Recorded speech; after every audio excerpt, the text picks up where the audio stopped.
E é agora que eu me animo muito para falar com vocês disso aqui. Isso é algo que quem me conhece, quem me segue, sabe que eu sou uma pessoa emocionada com esse tema. Cosmos. Olha só. A conquista do cosmos pela União Soviética. Bom, parte de uma coisa meio assim pré-concebida. Por um país desenvolvido, ele tem um parque científico industrial avançado, né? E isso envolve, é claro, estudos que vão muito além das nossas fronteiras, estudos que olham para cima. E a União Soviética é um país que vai se aventurar no que a gente poderia aqui Carl Sagan chamar de oceano cósmico.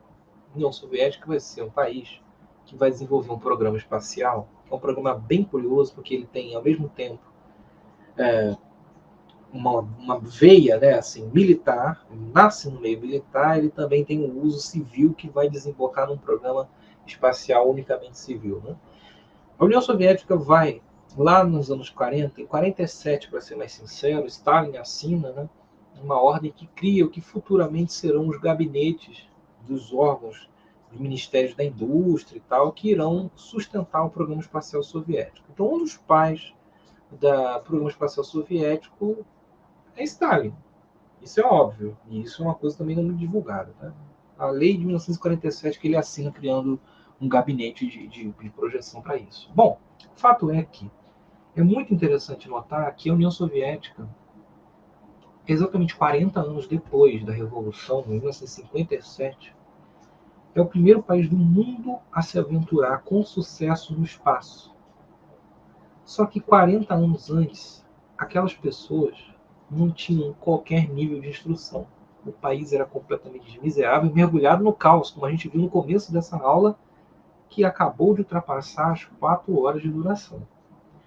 Lá se desenvolveu uma economia socialista, se desenvolveu um parque científico intelectual tão poderoso que em 40 anos é aquela frase que virou até um clichê: se sai do arado de madeira para as armas nucleares, né, da tração animal aos foguetes interestelares.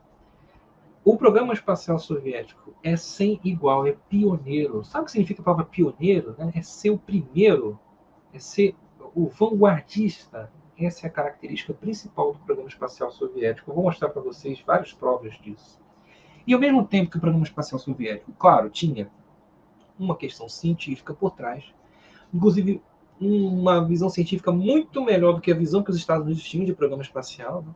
Você vai ter também toda uma combinação de assuntos políticos, diplomáticos e econômicos. Ora, o programa espacial bem-sucedido, ele também é usado, né, como agitação e propaganda para as massas. Olha como o nosso país socialista é poderoso, ele manda homens para o espaço, ele manda cidades para o espaço.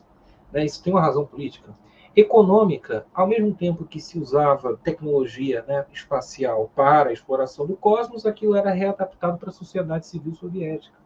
E diplomático, por um programa que a gente já vai ver daqui a pouco. Quero mostrar para vocês uma série de coisas muito importantes.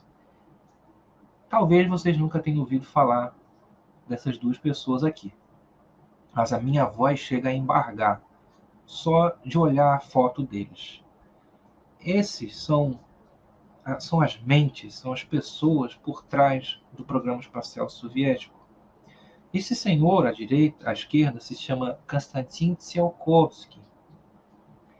Ele era um menino na época do Império Russo e sofreu de febre escarlatina. Na época, o Império Russo, completamente decadente, não teve como ajudar o menino, né? E ele acabou ficando surdo, mas sobreviveu à febre, quase um milagre. Por conta disso, Tsiolkovsky nunca conseguiu ingressar, por causa da surdez, nos colégios. Então ele teve que aprender, né, de maneira autodidata tudo que ele queria saber. Muitas das vezes aprendia até mesmo com livros achados no lixo. Ele era apaixonado por matemática e pelas estrelas. Desde criança tinha um sonho de ir para o espaço de alguma maneira. Tsiolkovsky praticamente perambulou pelo Império Russo, né, até conseguir se estabelecer numa instituição de ensino que deu a ele a graduação suficiente para ser professor. Então, ele se transformou professor do ensino, digamos, fundamental 2 da Rússia da época. Com pouquíssimo salário que Tsiolkovsky recebia, ele separava maior parte para comprar materiais para os seus experimentos, e a outra parte ele comprava pão e água. Ele se alimentava de pão e água, e o resto do dinheiro ele comprava metais, tipos de componentes químicos, né? Tsiolkovsky é a primeira pessoa do planeta a pensar, idealizar, escrever num papel e demonstrar com sucesso o funcionamento de aparelhos capazes de levar objetos e seres para o espaço. Ele é o pai dos foguetes. Ele também, antes de criar o foguete, inclusive, um foguete hoje na Terra só sai do solo graças à equação que este homem pensou, chamada equação de Tsiolkovsky. Antes disso tudo, ele também foi uma pessoa a pensar na concepção de balões, dirigíveis, motores a propulsão. Todo o trabalho de Tsiolkovsky, na cidade de Kaluga, que era uma cidade, digamos assim, numa região mais afastada, mas relativamente perto do centro de Moscou, todo o trabalho dele foi sempre motivo de esquecimento. Foi sempre motivo de a comunidade intelectual achar irrelevante, idealista, sem sentido. E Tsiolkovsky nunca conseguiu emplacar o seu nome, de fato, na comunidade acadêmica, nunca conseguiu, enfim, financiamento para os seus experimentos. Ele já estava velhinho quando, em 1917, a Revolução Bolchevique aconteceu. Quando os bolcheviques descobriram Tsiolkovsky, perceberam que estavam diante de um gênio. E Tsiolkovsky recebeu praticamente todo o reconhecimento que ele não teve na época do Império Russo. Seus trabalhos foram publicados e replicados milhões de vezes por toda a União Soviética. Ele foi levado para a Academia de Ciências da União Soviética e o Estado soviético deu a ele uma pensão correspondente ao seu trabalho científico prestado ao país. Os papéis de Tsiolkovsky, que morreu em 1936, por decisão do seu testamento, foram entregues ao Partido Bolchevique, que, segundo ele, seria o partido capaz de levar adiante o seu sonho. Pois existia um menino que leria esses papéis e realmente levaria isso adiante. Embora esteja escrito Sergei Korolev, agora darei a notícia que nem todas as pessoas gostam de saber, mas o nome dessa pessoa, na verdade, a pronúncia é Sergei Korolev. Pois é assim. Ignorando a triste coincidência com o português, Sergei Korolev era uma pessoa também apaixonada pelo cosmos, que ficou encantado com o trabalho de Tsiolkovsky e de outros intelectuais soviéticos da época. Sergei Korolev conseguiu estudar essa área, né? Mas infelizmente acabou sendo preso naqueles conturbados anos 30, né? Os anos 1937 e 38, que foram anos de perseguição muito ferrenha por conta de um medo do Estado soviético da sabotagem, né? Sergei Korolev acabou sendo preso num gulag sob a suspeita de ser inimigo do Estado soviético. Passou tempo lá, sofreu, é óbvio, uma prisão, até que vissem que, na verdade, ele não tinha feito nada. E aí ele foi liberado do campo de trabalho, né, do gulag. Sergei Korolev poderia, assim como Rokossovski, ter todo o rancor, vingança, desprezo do mundo pelo Estado soviético. Mas ele aceitou as desculpas e se tornou uma pessoa que seria considerada depois o pai do programa espacial soviético. Este homem é um grande engenheiro de máquinas espaciais, de foguetes, de naves, de motores. Sergei Korolev era chamado de projetista-chefe. A sua figura era tão preciosa na União Soviética que ele nem aparecia em fotos públicas, porque ele tinha um medo Os soviéticos tinham medo de que os americanos pudessem matá-lo. Era ele que projetava e tinha as ideias mais assim revolucionárias da época para construir o que seria a base da indústria cosmoespacial da União Soviética. Sergei Korolev é o idealizador de vários importantes projetos revolucionários e pioneiros na área espacial. Vou citar para vocês alguns deles agora. Como eu disse, um programa pioneiro, então tudo que veremos aqui será a primeira vez. Em 1957, usando esse foguete aí, o R-7 Semyorka, que na verdade era um míssil intercontinental que o Korolev adaptou para lançador de objetos no espaço, a União Soviética conseguiu colocar em órbita o primeiro satélite artificial da história, o Sputnik, ou Sputnik, como falamos em português. Sputnik em russo significa satélite, ao pé da letra. E desde 1957 a humanidade nunca mais foi a mesma. Essa pequena bolinha com antenas era um radiotransmissor que emitia pequenos bips ao redor da Terra que podiam ser captados por rádios em todos os países, em praticamente todos os países. Isso chegou a criar uma crise política nos Estados Unidos chamada a crise do Sputnik. As pessoas achavam que, na verdade, era uma arma de destruição em massa, que a União Soviética estava pronta para atacar. Esse tipo de paranoia que os estadunidenses sabem viver muito bem como ninguém. Pouco tempo depois, na verdade, algumas semanas, a cadela Laika se tornou o primeiro ser vivo a ir ao cosmos. A cadelinha Laika foi em uma nave muito parecida com a que levou o Sputnik. Infelizmente, ela não sobreviveu à reentrada e então ela chegou de volta na Terra falecida.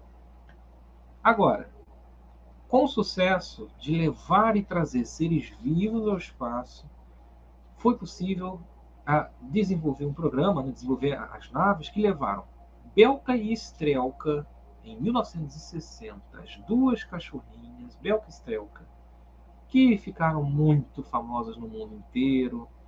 Os filhotes de Belka e Strelka foram inclusive entregues de presente para chefes de outros países. São os primeiros seres vivos a saírem da Terra, darem várias voltas ao redor do nosso planeta e voltarem em completa segurança. Sendo assim, estava aberto o caminho para enviar seres vivos com total segurança. Mas não é qualquer tipo de ser vivo. Seres humanos.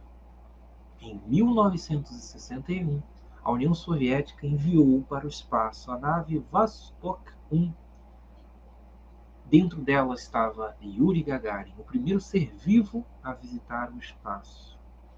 E aqui um parêntese de novo. Quem me conhece sabe que eu também sou uma pessoa completamente apaixonada pelo Yuri Gagarin. Acho ele um ser humano incrível, corajoso, lindo de todas as maneiras que uma pessoa pode ser linda, tanto na aparência quanto também no jeito de se portar, na humildade, no caráter. É um ser humano inspirador que povoa o imaginário de todo o mundo há tantos anos, mais de 60 anos. Yuri Gagarin, que voltou em segurança para a Terra e se tornou a lenda. Ninguém esquece Yuri Gagarin. Primeiro ser vivo a ir ao espaço. Yuri Gagarin, inclusive, veio ao Brasil. Talvez você não saiba dessa informação. Ele se encontrou com o presidente Jânio Quadros e ganhou uma ordem, uma medalha da aeronáutica, chamada Ordem do Mérito Aeronáutico, que foi entregue a ele pelo ministro da Aeronáutica na época. Yuri Gagarin visitou Brasília, Rio de Janeiro e São Paulo. Sabe que tipo de lugar que ele quis visitar quando esteve no Brasil? Sindicatos, escolas, agremiações estudantis e partidos políticos. Ele rejeitou visitar os lugares mais badalados, clubes de ricaços, mas foi visitar sindicatos e disse: eu, embora cosmonauta, nunca deixarei de ser operário. Essa é a humildade da primeira pessoa a ir ao espaço, o mais corajoso e exemplar de nós. Depois da ida de Gagarin ao espaço, toda essa ideia de foguetes, viagens tripuladas, isso povoou o imaginário soviético durante muito tempo. E a partir daí o programa soviético acabou tomando realmente um foguete assim e, e ia às mais profundas fronteiras que você possa imaginar da exploração espacial. Olha isso, em 1963, a nave Vostok 6 levou a primeira mulher para o espaço, Valentina Tereshkova. Na mesma época, nos Estados Unidos, uma mulher chegou a escrever para a NASA perguntando se poderia fazer parte do programa espacial e a NASA respondeu que não havia lugar para mulheres na NASA. Mas a União Soviética já enviava suas camaradas para lá. Falando nisso, lenda de verdade é essa. Se você quer admirar alguém, mulher, no programa espacial soviético, eu sugiro que você troque Valentina Tereshkova por Svetlana Savitskaya. Svetlana Savitskaya é uma lenda imortal da União Soviética. Ela é a primeira mulher a realizar uma caminhada espacial em 1982. Ela ficou horas do lado de fora de uma estação espacial realizando um reparo extremamente delicado no maquinário. Ela se tornou a primeira mulher a ir várias vezes ao espaço e a única mulher 2 vezes condecorada como heroína da União Soviética com a Estrela Dourada. Savitskaya, no fim da União Soviética, nunca aceitou o destino do país e rapidamente se tornou membro do Partido Comunista da Federação Russa, desde a década de 90. É repetidamente eleita deputada da Duma, onde defende as pautas dos trabalhadores e sempre se posiciona na oposição do governo Putin. História essa muito mais interessante e digna de orgulho do que o que aconteceu com Tereshkova. Valentina Tereshkova hoje é membro do Partido Rússia Unida, partido conservador do presidente Vladimir Putin, se tornou uma fanática religiosa que difama o passado da União Soviética e, infelizmente, está longe de ser Sovietsky Человек, ou seja, o ser humano soviético que ela foi criada. Hoje vota reformas na Previdência, retirada de direitos de trabalhadores, tudo aquilo que você possa imaginar de pior. Infelizmente, a nossa camarada virou a casaca. Mas, felizmente, ainda temos Svetlana Savitskaya, as duas ainda vivas, né? Hoje, operando lá no parlamento russo. Pesquisem sobre esta mulher depois. Se quiserem, no próprio Baú do Rubio tem um post no Instagram sobre ela. Bom, avançando mais, a União Soviética, em 65, lançou a nave Vazhod 2. Aqui estava Alexei Leonov, o primeiro ser humano a sair para o espaço aberto e realizar uma caminhada espacial muito corajosa, cheia de risco, mas que deu certo e garantiu o nome da União Soviética em mais essa conquista espacial. Você já acha que tem conquista suficiente? Pois ainda temos mais. Em 1959, a União Soviética começou o Programa Lunar, um programa de exploração espacial da Lua. As sondas e máquinas enviadas pela União Soviética no Programa Lunar são as primeiras a tocarem qualquer corpo celeste na história. As primeiras naves tiveram certos problemas e acabaram se espatifando com a superfície lunar, mas com alguns ajustes o programa soviético conseguiu fazer com que as naves pousassem suavemente e obtessem valiosas informações do nosso satélite natural. Esse carrinho que você está vendo aqui, na parte inferior direita, é um Lunarhod, o primeiro rover da história.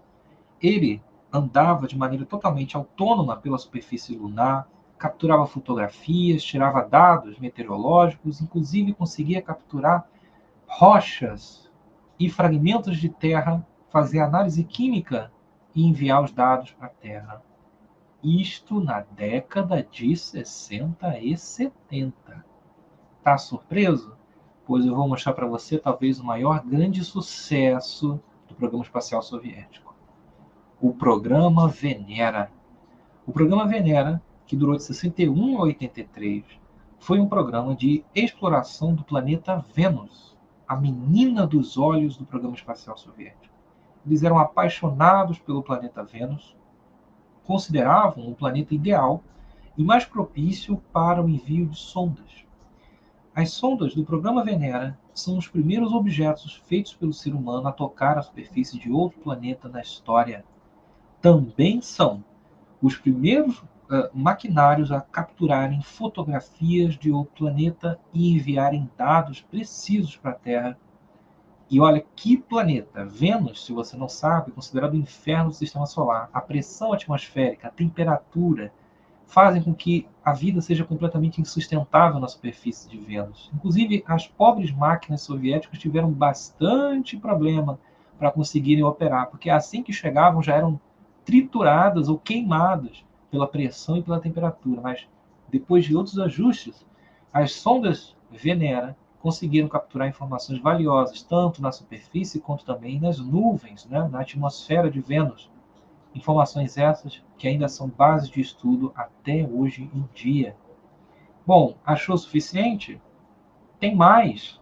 A União Soviética também desenvolveu um programa rumo a Marte.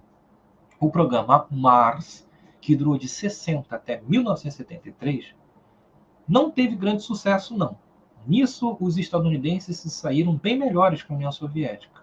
Mas também a União Soviética já tinha conquistado Vênus, né? Para que Marte? Mas, mesmo assim, o programa Mars é o programa que colocou o primeiro objeto humano em Marte. A sonda soviética Mars foi a primeira que chegou em outro... Não, melhor, foi a primeira que chegou em Marte. Só depois é que foi que os estadunidenses, né, tiveram grandes sucessos em seu programa rumo a Marte, que foi um programa abandonado pela União Soviética, que preferiu dar atenções para Vênus. Olha, tem mais ainda.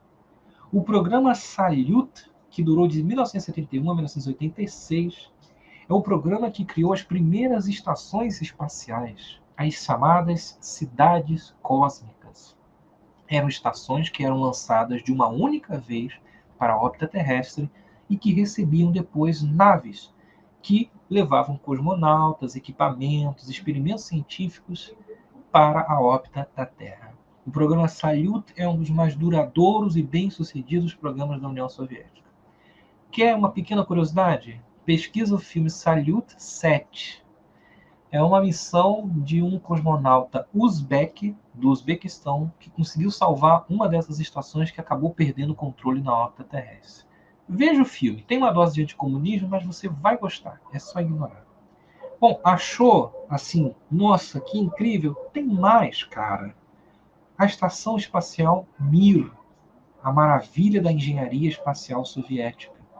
A Estação Espacial Mir é a primeira estação espacial modular, ou seja, construída aos pouquinhos, sendo aumentada, ganhando puxadinhos. A Mir operou, foi construída, né, entre 1971 até 86. Lá em 86, ela foi lançada e ficou anos na órbita da Terra. A Mir é a inspiração da Estação Espacial Internacional, a ISS, que temos hoje. O fim da Mir é de causar dor no coração. Ela foi intencionalmente jogada na atmosfera terrestre para queimar pelo governo Boris Yeltsin da Rússia pós-soviética por falta de interesse e dinheiro da Rússia no programa espacial. Bom, não para por aí. O programa Intercosmos foi uma das joias da coroa do programa espacial soviético. Durante 10 anos, entre 1978 e 88, eles lançaram dezenas de cosmonautas de outros países no espaço. Era um programa de amizade e cooperação científica no espaço, no cosmos. A União Soviética convidou pessoas de vários países do mundo para irem ao espaço junto dos seus cosmonautas em missões conjuntas. A primeira pessoa negra a ir ao espaço é um cubano, e ele foi com uma nave da União Soviética. Vários povos só foram ao espaço até hoje por conta disso. Mongólia, Romênia, Afeganistão, Bulgária, Vietnã, Hungria, Polônia, Alemanha, Índia, tantos outros países. Além de tudo isso, a União Soviética é a criadora de uma maravilha da engenharia chamada ônibus espacial Buran. O Buran era a versão soviética dos famosos ônibus espaciais dos Estados Unidos. Só que o Buran era diferente. O Buran era completamente automatizado. Ele ia e voltava do espaço sem ninguém a bordo. A computação necessária para operar essa poderosa máquina, fazê-la preencher todos os requisitos e operar todos os comandos remotamente, exigiu da União Soviética mentes e corações apaixonadas, num dos maiores triunfos científicos, infelizmente finalizados com a União Soviética. Afinal de contas, o programa foi descontinuado. Você quer saber mais coisas sobre astronomia? Eu não sou a melhor pessoa para falar sobre isso, mas nós temos pessoas que são boas nisso. Existe uma revista chamada Astronova. A Astronova tem um site, você encontra aí, tem Instagram e tem YouTube. Toda a Astronova, em algum momento, você vai encontrar alguma referência, algum artigo sobre o programa espacial soviético. Ela é diferente de todas as outras mídias de divulgação científica de astronomia no Brasil, porque a Astronova é bem diferente da, por exemplo, do Space Today, que gosta de ficar o dia inteiro beijando as botas do Elon Musk. Não, a Astronova fala do programa espacial chinês, a Astronova fala do desenvolvimento de outros países na Europa, do próprio programa espacial brasileiro, e a Astronova também dedica muitas vezes artigos valiosos sobre o programa espacial da União Soviética. Uma das pessoas organizadoras da Astronova, uma pessoa pela qual eu tenho um respeito muito grande, é um cientista chamado Rafael Cândido, e ele inclusive escreve muitos dos artigos sobre o programa espacial soviético. Vocês deveriam ler os artigos dele. Ele lançou há poucos dias um artigo excepcional sobre justamente o Konstantin Tsiolkovsky, que esse ano nós matamos 165 anos do seu nascimento, né? Olha, vale muito a pena. O artigo tem informações assim tiradas direto do russo, né? Ele traduziu direto do russo para produzir esse artigo. As lives da Astronova são ótimas. Você pode achá-las no YouTube gravadas desde a época da pandemia. Vale muito a pena.